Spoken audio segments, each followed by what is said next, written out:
Commerciale ouverte et pas seulement la guerre commerciale, la guerre pour de bon, puisque bien sûr ce sont les développements avec Vladimir Poutine ce soir, des déclarations fracassantes de Donald Trump qui dit plus avant sa confiance dans Vladimir Poutine. Le monde se redessine sous nos yeux. Monsieur le ministre, merci beaucoup d'être là.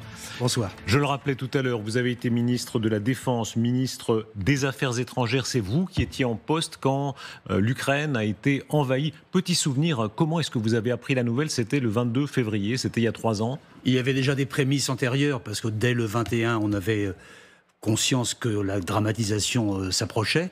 J'ai été prévenu à 4h du matin par un de mes collaborateurs et que les forces russes étaient rentrées en Ukraine. La première pensée à ce moment-là, c'est quoi? La situation de nos compatriotes et singulièrement nos équipes à l'ambassade. Qu'est-ce qu'on fait? Qu'est-ce qu'on leur dit? Qu'est-ce qu'il va falloir faire? Rentrer en contact avec eux. Ensuite, sans se retenir avec le président de la République, il a organisé très rapidement un conseil restreint pour évaluer la situation et savoir comment on allait agir. Et puis ensuite, suivre l'actualité et essayer de voir comment on pouvait agir de notre côté, en relation avec les Européens. 3 ans plus tard, un autre monde, parce que les alliés américains ne sont plus tout à fait les mêmes alliés américains. Une guerre qui est ouverte, guerre commerciale, un bras de fer colossal, géopolitique. Vous étiez aussi proche de François Hollande. Réaction de François Hollande, quand il dit « il va falloir faire très mal à Trump », c'est la seule manière de répliquer, a-t-il raison? D'abord, 3 ans après, ce n'est pas la victoire de la Russie.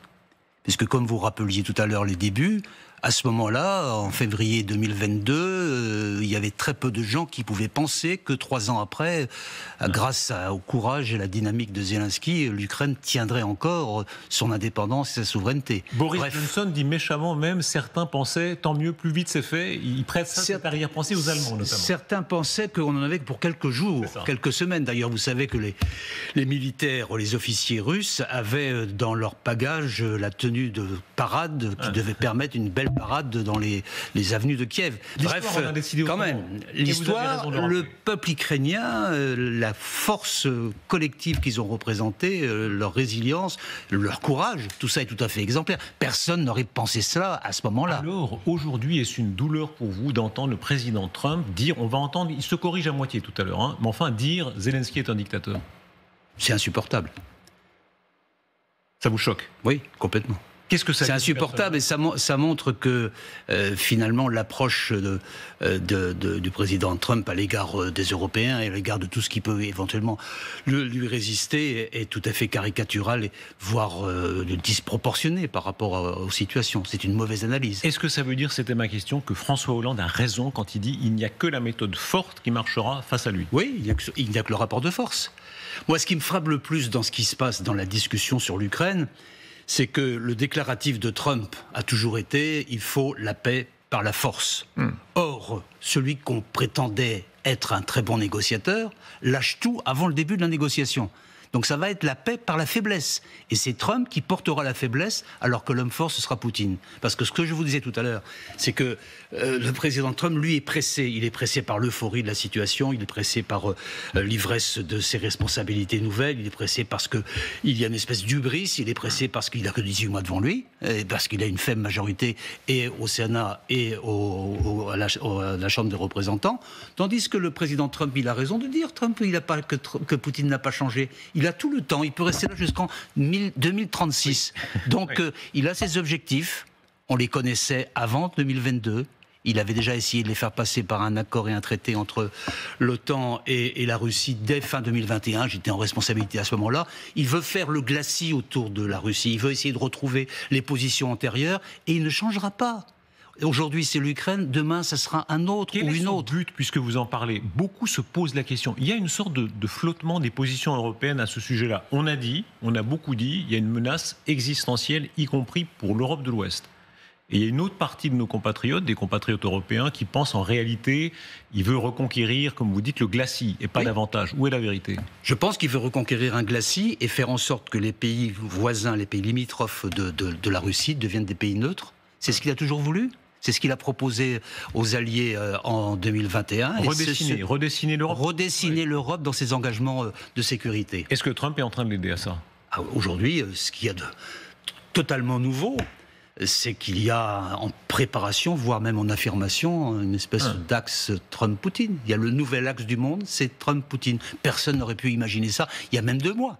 Est-ce que c'est nouveau ? Est-ce que c'est nouveau ou au fond, est-ce que c'est une certaine tradition ? On se rappelle à quel point, à l'issue de la guerre, Roosevelt et Staline, alors, il y a Churchill qui lui aurait voulu continuer le combat, mais Roosevelt et Staline se sont partagés l'Europe. Aujourd'hui, je pense que la position de Trump est de revenir à une grande répartition des zones d'influence du monde. L'Amérique qui est continentaliste, qui doit retrouver, comme au XIXe siècle, toute la maîtrise de l'ensemble du continent américain. L'espace russe, ils font ce qu'ils peuvent là-dedans, ils font ce qu'ils veulent, personne ne va aller contredire leur expansion. Et puis l'espace chinois, qui est le plus dangereux, auquel il faudra peut-être s'affronter un jour. Mais pour l'instant, on respecte cela, et dans tout cela, l'Europe n'est pas partie prenante. Jean-Yves Le Drian, sur la table. D'ailleurs, à l'instant, le chef de la diplomatie de l'Union européenne, Madame Kaja Kallas, dit l'Europe ne peut pas aider l'Ukraine si elle n'est pas à la table des négociations. L'OTAN est la meilleure garantie de sécurité pour l'Ukraine. 2 déclarations. Les 2 se heurtent aux États-Unis pour l'instant. Parce que c'est vrai que le fait qu'il y ait une paix par la faiblesse nous met, nous, en insécurité. Et c'est vrai aussi que si Poutine veut poursuivre ses objectifs, et il le fera, il poursuivra jusqu'à d'autres étapes. Demain, ce sera la Moldavie. Après-demain, ce sera une crise dans un des pays baltes. Et notre sécurité est en jeu, puisque l'Ukraine, c'est notre ligne de sécurité. Jean-Yves Le Drian, en même temps, on se plaint, on crie, on dit Trump est dangereux, Trump est inconséquent, Trump redessine le monde de manière injuste, etc. Et a-t-on besoin de lui ? Est-ce que le président de la République a raison d'aller, comme il l'a fait, de réussir, de soutirer un certain nombre de choses à Trump ? Oui, il faut parler avec Trump. Il est le président élu. C'est comme ça. Les Américains ont souhaité que Trump soit leur président. Il est là, c'est la première puissance du monde. Il faut parler avec lui. Mais dans la situation que nous traversons, c'est peut-être aussi une chance pour les Européens. Parce que là, nous sommes au pied du mur. Là, nous jouons notre destin. Ou nous restons dans l'histoire, ou c'est une fragmentation et finalement un affaiblissement considérable. Est-ce qu'on peut y croire, franchement ? Oui, moi j'y crois. Est-ce qu'on peut y croire ? Est-ce qu'il n'y a pas un petit coup de tête dans les opéras ? Non, c'est pas marchand. Non, moi j'y crois parce qu'il se passe beaucoup de choses aujourd'hui dans les prises de conscience européennes. Ne serait-ce que par les déclarations du futur chancelier allemand qui appelle à l'indépendance de l'Europe par rapport aux États-Unis. C'est une évolution considérable. Jean-Yves Le Drian, souvenez-vous, 2003, ça fait plus de 20 ans. Souvenez-vous, il y avait les manifestations dans Berlin, dans Paris, on disait Bush est méchant, c'est très grave l'invasion de l'Irak, on va un sursaut européen. Là, c'est notre sécurité qui est en jeu. Oui. C'est notre propre sécurité. Et déjà à l'époque, on disait, vous allez voir, l'Europe va se refaire, l'Europe va se défendre elle-même. Rien. Mais si, l'Europe s'est laissée protéger par les Américains. Oui, mais l'Europe a été présente dans des rendez-vous majeurs au cours des dernières années. L'Europe, on la menaçait de dislocation au moment du Brexit, elle a très bien tenu.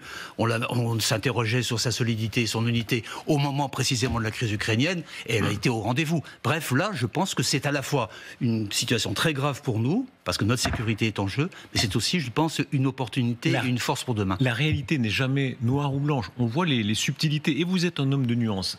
Quand le président de la République va à Washington, qu'il arrive visiblement en partie à séduire Trump, et vice-versa d'ailleurs, il y a une espèce de rapport, ils ont un bon rapport apparemment, ils se parlent beaucoup. Ils se connaissent, ils ont fait 4 ans ensemble déjà, donc ils se connaissent. Oui. Est-ce que ça montre qu'en réalité, on peut traiter avec Trump, qu'il y a un discours un peu catastrophiste sur le mode « c'est la fin du monde », et non, Trump discute, Trump est prêt à bouger ses positions, et preuve en est, la France... Le seul acte majeur, c'est les votes et les décisions. Le discours de Trump, il peut être aléatoire. Parce que Trump, c'est un personnage qui est très cohérent. On le dit impulsif, c'est vrai. On le dit parfois irrationnel dans telle ou telle démarche, c'est sans doute vrai aussi. Imprévisible, sans doute. Mais il est cohérent. Il a une seule logique, c'est l'Amérique d'abord, voire même l'Amérique seule. Amérique first, peut-être demain Amérique alone. Il ne peut imaginer qu'une négociation de puissance à puissance, que de la loi du plus fort contre un partenaire qui doit l'être moins. Il n'imagine pas une relation avec des partenaires organisés. Il ne supporte pas l'Union européenne. Bref, il a une cohérence. Et surtout, il fait ce qu'il dit. Oui, effectivement, j'étais frappé. Je parlais des diplomates qui ont travaillé à la dernière visite français. Et ils disaient, contrairement à tous les préjugés, les journalistes adorent les préjugés faciles, vous savez mieux que moi, il est pas travailleur, il est fantasque. Il disait, il est très concentré, il est travailleur et hélas pour l'Europe, c'est pas des buts souvent convergents avec l'Europe, mais il a des buts très clairs. Rien n'est au hasard. Et donc, il faut le prendre vraiment très au sérieux, et il est dangereux pour nous.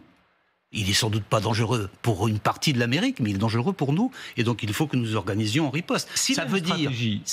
Qu'on comprenne bien, pardon je vous interromps, mais qu'on comprenne bien sa stratégie. Quand vous dites il est cohérent, est-ce que sa stratégie est, comme le disait Édouard Philippe dans cette même émission, de décoller la Chine de la Russie comme en sens inverse de ce que Nixon avait fait en gros? Peut-être, mais je n'en suis pas certain. Sa stratégie, c'est d'abord le business. Sa stratégie, c'est le libéralisme à l'intérieur des États-Unis et le protectionnisme universel. Je ne sais pas si ça peut exister, le protectionnisme universel à l'extérieur. Et de ce côté-là, il se fait l'allié des big tech de la Silicon Valley, parce que leurs intérêts peuvent être convergents.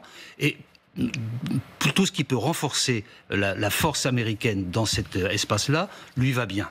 À partir de là, les autres sont secondaires et le droit international est secondaire et on ne fait pas du tout de multilatéralisme, on fait uniquement le développement interne des États-Unis dans la logique que je vous ai indiquée. Sa manière de traiter, sa manière parfois d'exagérer, quitte à rétrograder un peu. Écoutez ce petit moment assez extraordinaire, on lui pose la question, il a traité, comme je le rappelais tout à l'heure, le président Zelensky de dictateur. Et là, il est avec Keir Starmer en visite et il dit comment, quoi, j'ai dit ça, écoutez la séquence. Pensez-vous toujours que le président Zelensky est un dictateur ? Est-ce que j'ai dit ça ? Je ne peux pas croire que j'ai dit ça. Une autre question ? Ah, c'est extraordinaire. Qu'est-ce que ça dit de lui ? Mais ça veut dire que le déclaratif est aussi un instrument de pression et de rapport de force. Mais ça veut dire aussi que sa parole peut être éventuellement discutée dans ses intentions. C'est pour ça que je pense que ce sont les actes qui comptent. Et l'acte le plus important qui s'est produit au cours des derniers jours, c'est le fait qu'à l'Assemblée générale des Nations Unies et au Conseil de sécurité, il y a eu un axe Poutine-Trump qui s'est manifesté et qui force l'inquiétude. Cette chose incroyable. Il faut rappeler ce vote qui pèse son poids géopolitique énorme, assez terrifiant du point de vue de l'Europe. Les Russes, les Américains et Israël. Il ne faut pas oublier Israël. Oui, Israël. Les trois. Dans le contexte. Ils suivent évidemment. Votent ensemble. 18. Contre. 18 contre. Ça paraît inouï. Contre la France. C'est pour ça que contre l'Ukraine, contre le Royaume-Uni. C'est pour ça que je disais les jours derniers que nous sommes face à un renversement d'alliance. Et il faut donc en tirer toutes les conséquences. Ne pas dire et si. Il y a un renversement d'alliance qui est en cours, à la fois par des actes de sécurité qui nous inquiètent pour nous, à la fois aussi par une espèce de guerre idéologique qui est en route contre les démocraties libérales. Vous dites renversement d'alliance. Est-ce que ça veut dire que les Américains peuvent devenir littéralement des ennemis ? Non, on n'y est pas. Le renversement d'alliance, on n'est pas dans l'alliance de revers. C'est pas encore le cas. Mais aujourd'hui, le lien transatlantique est quand même extrêmement affaibli. On peut s'interroger aussi sur la force que se peut représenter demain l'Alliance Atlantique. Il y aura un rendez-vous important au mois de juin, puisqu'il y a la plénière de l'Alliance Atlantique, et c'est à ce moment-là que la clarification devra se faire. Pour l'instant, nous sommes dans l'Alliance Atlantique, nous n'avons pas l'intention de la quitter, mais au contraire, nous devons, nous, Européens, renforcer notre sécurité. Et quand je vois le chancelier Merz qui dit cela, je pense qu'il y a une opportunité demain pour un renforcement de l'alliance franco-allemande, pour booster l'Union européenne, pour qu'elle prenne ses responsabilités dans la situation. Est-ce qu'il y a encore un monde libre ? Il faut rappeler, encore une fois, pour ne pas faire de catastrophisme, Dieu sait si les Américains ont été critiqués pendant la guerre du Vietnam, pendant la guerre d'Irak. On a dit à chaque fois, ils ont été traités de tous les noms, fascistes, impérialistes, etc. À la fin, quand même, il vaut mieux être du côté des Américains que du côté des Chinois ou des Russes, pour ce qui est de la démocratie. Est-ce que c'est encore vrai ? Je pense qu'il y a toujours un monde libre, toujours un monde démocratique, et je ne vais pas, moi, me laisser entraîner par un pessimisme décliniste du fait de la fin des États de droit, la fin du multilatéralisme, parce qu'il y a les Européens d'abord, mais il y a aussi beaucoup d'autres pays. Les États-Unis sont-ils encore le leader du monde libre ? On verra. En tout cas, ce qui est certain, c'est que les différents acteurs du monde libre doivent se réunir ensemble pour affirmer les valeurs de la démocratie et les valeurs... Ça veut dire quoi, on verra ? On va voir ce qui va se passer dans les jours qui viennent, de la part des États-Unis d'Amérique. Oui, en tout cas, moi, je suis convaincu... Jean-Yves Le Drian, c'est la première puissance de la Terre. Ils ont un budget militaire de 900 milliards. Ils sont devant tout le monde. S'ils ne sont plus là, le leader du monde libre, c'est très grave. Les Européens doivent prendre leurs responsabilités. Nous sommes le plus grand marché du monde, nous avons 440 millions d'habitants, nous avons une force de persuasion. Militairement, non. Mais militairement, il faut qu'on fasse les efforts nécessaires.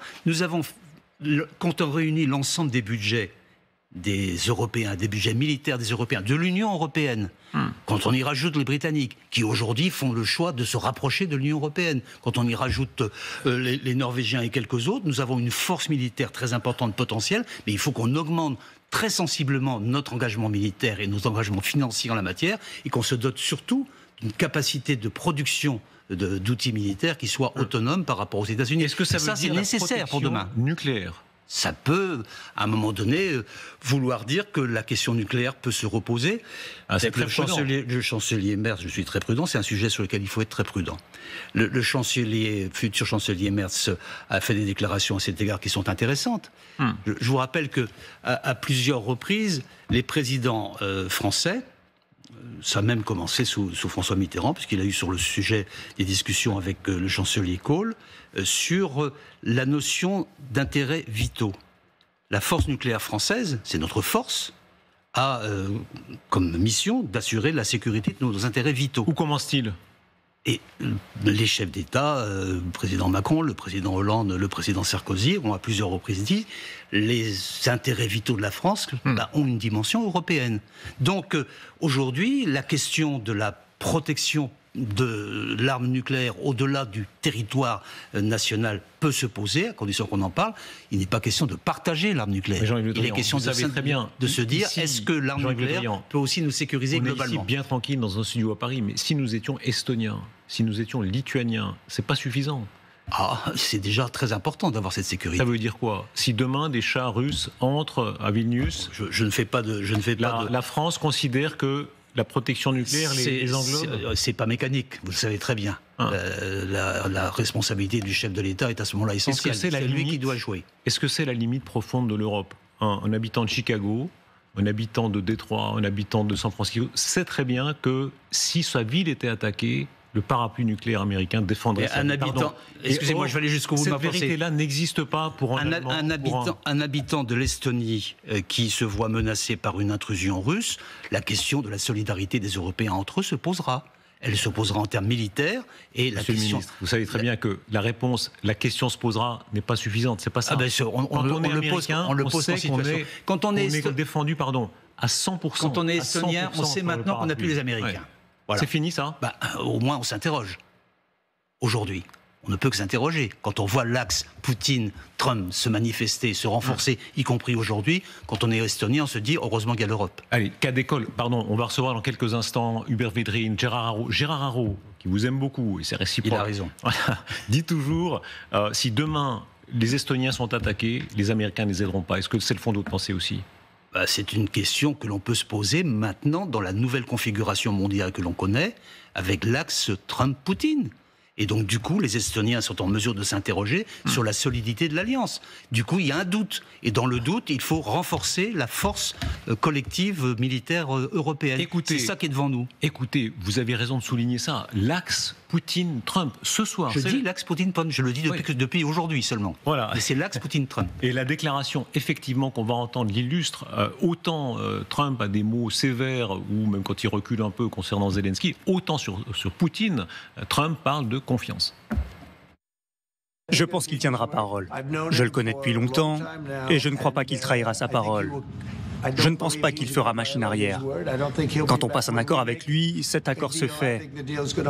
Je ne pense pas qu'il y aura le moindre problème sur les garanties de sécurité. Pourquoi fait-il ça ? Pourquoi ce rapprochement à ce point ? Il y a dans l'histoire des moments où les présidents américains et russes se sont parlé, se sont souri, ont trinqué au champagne. Mais là, c'est plus que ça. Je ne veux pas. Je veux être l'homme qui fait la paix et je veux que l'Amérique développe ses capacités économiques et financières. Je suis un grand mercantiliste. Le droit international ne m'intéresse pas. Je ne parle qu'avec des puissants. Je ne parle donc qu'avec Poutine.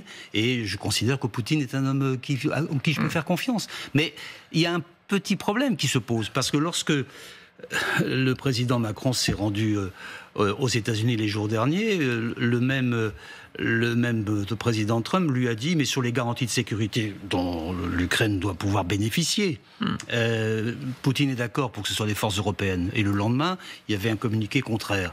Donc peut-être que le président Poutine est plus malin de tout cela.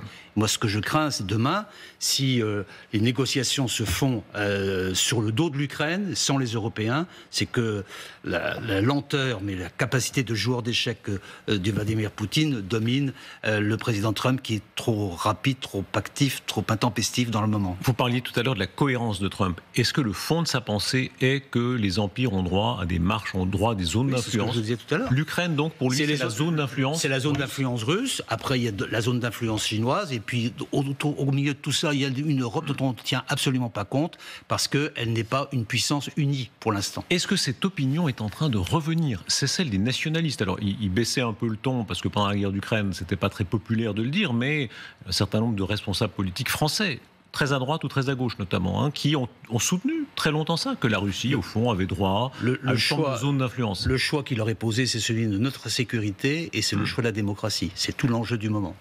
Si on est franc, est-ce qu'on habille toujours nos intérêts par des principes? L'Europe, par exemple, est très courageuse vis-à-vis de la Russie. Oui.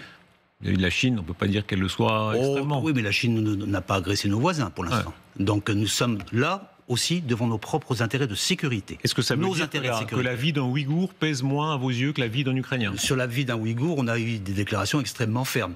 Sauf qu'aujourd'hui, le risque, ce sont les Français qui doivent être agressés. Vous corrigez un peu. On a vu la grande différence. Autant les Américains, là, sont très courageux. Quand Blinken va en Chine, il parle des Ouïghours, pardon. Avant le voyage, pendant le voyage, après. Les derniers responsables français qui sont rendus en Chine, on ne les a pas entendus. En l'occurrence, j'ai entendu le président Macron dire les choses extrêmement claires sur les Ouïghours. Mais là, on n'est plus là. On en est sur notre sécurité d'aujourd'hui, notre vie de demain, notre capacité à nous, Européens, d'assurer notre sécurité. C'est ça le sujet. Aujourd'hui, est-ce qu'on peut être encore moral? On voit à quel point on est entouré d'empires alors qu'ils sortent complètement le climat.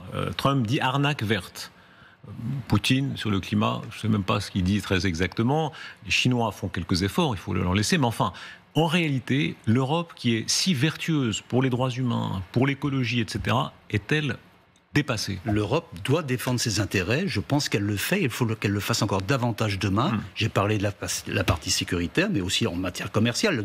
L'Europe doit se défendre économiquement, y compris défendre son modèle de société. Est-ce que ça passe par le réalisme? Jean-Yves Le Drian, défendre ses intérêts, c'est du réalisme. Vous êtes proche, par exemple, des Saoudiens. Bon. Les Saoudiens, on peut dire que ce sont les gens les plus vertueux du monde. En matière de droits humains, ils ont quand même découpé en morceaux un journaliste. Oui, mais ils bougent beaucoup. Je sais, vous êtes allé depuis longtemps en Arabie Saoudite? Je pense que M. Khashoggi, lui, ne bouge plus. Non, je sais bien. Mais sauf que depuis, ça bouge beaucoup. La dernière fois, c'est quand même très révélatrice. Vous me parlez souvent de M. Khashoggi. La dernière fois qu'on s'est vu, vous en avez parlé, mais vous avez raison. Sauf que vous devriez aller en Arabie Saoudite, Darius, et pour voir l'évolution de ce pays, où il se passe une vraie révolution, y compris dans le domaine des droits des femmes. Est-ce que votre réponse n'est pas typique, au fond, d'un certain bon réalisme traditionnel français où on parle un peu des droits humains, parfois souvent pour la galerie, mais en réalité, dans la réalité des rapports de force, on revient... La première responsabilité des politiques et des responsables politiques, c'est d'assurer la sécurité de leurs concitoyens. Voilà. Et c'est ça qui est devant nous aujourd'hui. Est-ce que c'est ça la discours de vérité, au fond? C'est la première nécessité. Et le faire dans le droit, parce que le droit signifie aujourd'hui que chaque pays a le droit à son intégrité, à ses choix, et c'est ces choix-là qui sont remis en cause, et par Trump, et par Poutine. Va-t-on revenir à ce temps-là? Cette diplomatie, qui parfois avait des exigences morales, il faut mais je ne suis pas dans la diplomatie du réalisme et du pragmatisme. Pas mal. Je suis dans la défense de nos intérêts. C'est la première chose. Une fois, avec vos amis saoudiens, oui, par exemple. Voilà. Ça s'appelle du réalisme. Voilà. Pas du tout. Bon, ils ont beaucoup d'argent. Oui, mais c'est pas le sujet d'aujourd'hui. Si, c'est intéressant pour la France. Le sujet d'aujourd'hui, ce sont les investisseurs. Le sujet d'aujourd'hui, c'est l'Ukraine et c'est la sécurité des Européens. Est-ce que ça ne montre pas qu'au fond, nous avons les mêmes attitudes que Trump? Nous adorons faire la leçon. Alors faire la leçon, c'est bien, ça fait plaisir. Mais la réalité de notre ADN, c'est quand même la défense de puissance. Ça devrait l'être. La réalité de notre ADN, c'est la défense de notre propre sécurité et de faire en sorte que les responsables politiques européens, le président de la République française en particulier, assurent la protection de nos concitoyens. La révolution culturelle, j'aimerais vous entendre là-dessus. Vous y veniez tout à l'heure de vous-même et c'est très intéressant. On a beaucoup sous-estimé, vous dites, Trump est cohérent. On se rend compte aussi que cette équipe, Trump, Musk, Vance, sont assez structurés. Ils ont une certaine idéologie. Ils veulent notamment pousser les mouvements nationalistes ici, en Europe. Que veulent-ils exactement, d'après vous ? Ils veulent que l'Europe n'existe plus en tant que telle, et donc ils poussent les formations politiques qui sont opposées à l'Union européenne, qui sont opposées à ce que l'on fait ensemble, qui sont opposées à notre affirmation collective, ils les aident à faire en sorte qu'il y ait un début de fragmentation européenne. Ils ont commencé à réussir du côté de Viktor Orban, sauf que Viktor Orban n'a pas empêché l'Union européenne d'avoir jusqu'à présent des positions fermes et claires sur beaucoup de sujets. Est-ce qu'on entre potentiellement dans une autre époque ? C'est-à-dire, est-ce qu'ils sont capables de changer l'opinion dominante en Europe ? C'est souvent arrivé. J'espère, je souhaite que non. Et je pense que si les Européens prennent en main leur propre destin aujourd'hui face aux risques et aux menaces qui sont devant nous, alors nous pourrons affirmer notre propre identité et tenir notre place dans le monde, y compris dans le respect du droit international. On voit à quel point l'Europe est en train de bouger. Madame Meloni notamment. Oui. En Italie, il y a déjà un pouvoir nationaliste qui fonctionne pas mal, qui rassemble une grande partie des droites. Ils s'entendent très bien avec M. Trump. Oui, mais vous avez sûrement noté, parce que vous lisez tout, M. Rochebin, que la même Mme Meloni, aujourd'hui, a fait savoir qu'elle était sur les positions de garantie de sécurité à l'Ukraine et d'une Ukraine libre qui respecte sa souveraineté. Donc, il ne vous a pas non plus échappé que les Européens ont voté ensemble le renforcement des sanctions à l'égard de la Russie, que c'était aussi avec l'accord de l'Italie. Est-ce qu'elle peut être utile Peut-être. De la même façon, comme il y a dans les commissariats, il y a le bon et le mauvais flic, il y a M. Macron et Mme Meloni, les deux appréciés de Trump, pour des raisons très différentes. Est-ce que ça peut être utile ? Est-ce que ça fonctionne ? Il y a le discours et il y a les actes. Et concernant l'Italie, il y a eu des discours assez proches des positions de Trump par Mme Meloni, mais au moment des actes, et surtout maintenant, elle vote comme l'ensemble des Européens. Donc il y a la force collective qui s'affirme. Monsieur le ministre, écoutez cette séquence. Elle dit tellement de ce nouveau pouvoir qui s'installe, parce qu'il y a l'argent, on a parlé, il y a la puissance, il y a ce que vous appelez ce renversement des alliances de manière extrêmement convaincante, et puis il y a Dieu. Alors, Dieu qui prend une place, je ne sais pas si vous avez souvenir qu'on ait prié avant un conseil des ministres. Pas ma connaissance. Non, ni à voix basse, ni à voix haute. Regardez de quelle manière, c'est à la réunion de cabinet du président Trump, il y a là Musk, il y a Vance, il y a tout ce Marco Rubio, votre homologue, disons, successeur homologue, et il commence par une prière tout à fait formelle. Merci, Monsieur le Président. Prions. Père, nous te remercions pour cet immense privilège d'être en ta présence. Dieu, nous te remercions de nous avoir permis de voir ce jour.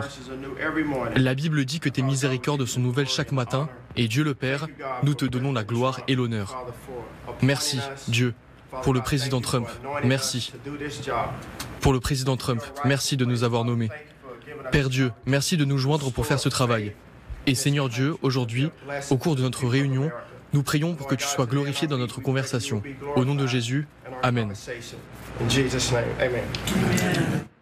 Jean-Yves Le Drian. C'est à la fois étonnant et impressionnant, mais c'est pas anormal dans la logique du discours tenu par le président Trump pendant toute sa campagne. Mais je vous ferai observer une autre chose. Vous devriez aussi remontrer le propos de Poutine l'autre jour à Moscou, où il faisait appel à Dieu et au destin qu'il avait par rapport à Dieu. Oui, les dieux les dieux sont des deux côtés. Mais le nouvel axe. Oui. Est-ce que ça vous surprend, ça ? Est-ce que c'est d'une certaine manière une affirmation de puissance ? Est-ce qu'il y a une cohérence en cela ? De la même façon, c'est Guillaume Roquette qui rappelait ça sur notre plateau, que Napoléon, croyait-il à Dieu, c'est pas sûr, mais considérait que quand on est une grande puissance, on est du parti de l'ordre. Oui, ben c'est surtout, je pense que les deux intéressés, Poutine et Trump, se sont investis d'une mission providentielle. Et qu'il y a eux qui peuvent l'amener à bien. C'est dangereux ? Oui, ça a toujours été dangereux. Et l'Amérique, cette Amérique très pieuse, elle l'a toujours été, mais à ce point-là, qui se considère qu'elle a une mission, contrairement à ce qu'on disait. Je pense que c'est le président Trump qui estime être l'homme providentiel pour porter cette mission, qui est normalement, selon lui, la mission qui est destinée par Dieu aux États-Unis d'Amérique, à l'égard du monde. Est-ce qu'ils sont encore ce mot qui est revenu beaucoup, n'est-ce pas, depuis l'invasion de l'Ukraine, ce mot qui est revenu à la mode, est-ce qu'ils sont devenus ou redevenus une puissance coloniale, quand on voit ce qu'ils veulent, c'est-à-dire prendre les ressources minières de l'Ukraine, les ressources minières de la Russie, quand ils veulent les ressources minières du Groenland, quand ils veulent... Est-ce qu'ils redeviennent... Ils sont devenus... C'est un néo-impérialisme mercantile. C'est pas colonial, parce que c'est une autre époque. Mais qu'ils sont aujourd'hui, par tous les moyens désireux de faire en sorte que le business marche, oui. La France n'est plus une puissance coloniale. Voilà. Il y a quelque chose qui est passé. Elle a été un empire aussi. Est-ce que ça laisse des traces? C'est la polémique qui a lieu actuellement à l'égard de l'Algérie. Vous connaissez très bien le monde arabe et musulman et vous êtes sans doute un des Français le connaissant le plus finement. Que peut faire la France? Je trouve que la position concernant la relation avec l'Algérie, la position prise par le Premier ministre sur les questions d'acceptation, d'admission par les autorités algériennes de citoyens algériens qui en France sont en situation irrégulière ou qui en France se menacent ou qui ont eu des actes délictueux, cette position-là est d'une grande clarté. Et je pense que nos amis algériens doivent le comprendre et l'entendre. J'ai eu dans le passé beaucoup de conversations avec le président Tebboune. Je pense qu'il faut que nous dépassions cette situation, que les autorités algériennes fassent les signes qu'il convient de faire, parce que c'est le respect des réglementations, c'est comme ça qu'on vit dans le monde collectivement, et que ensuite l'état d'esprit qui existait à la fin de la visite du président Macron à la fin de l'été 2022, où ils avaient décidé ensemble de créer un nouveau partenariat entre l'Algérie et la France. Mais pardon, plus profondément, est-ce que le temps des excuses est terminé? Il y a cette polémique qui est née ces derniers jours, qui est née à nouveau après les déclarations notamment de M. Apathy. Il y a eu des crimes de guerre des deux côtés, considérables. Tant de sang qui a coulé. Est-ce que le temps des excuses est terminé ou il peut exister encore? Je pense que dans la relation entre la France et l'Algérie, le fait que dans ce partenariat nouveau que le président Macron souhaitait mettre en place avec le président Tebboune en fin 2022, il y avait cette dimension de revenir sur les difficultés liées à l'histoire, qu'il fallait essayer d'épurer cela de part et d'autre, et je crois que c'était la bonne méthode. Il faut qu'elle se poursuive. Jean-Yves Le Drian, merci beaucoup. On va continuer très exactement sur les thèmes que vous avez ouverts, les déclarations de la soirée, le président Trump sur la guerre commerciale, sur cette espèce de renversement d'alliance et d'axe qu'il est en train de créer avec Vladimir Poutine. Je vais rejoindre Hubert Védrine, je vais rejoindre Gérard Araud et Natacha Polony. Merci beaucoup, monsieur le ministre, d'avoir été notre invité. Merci beaucoup.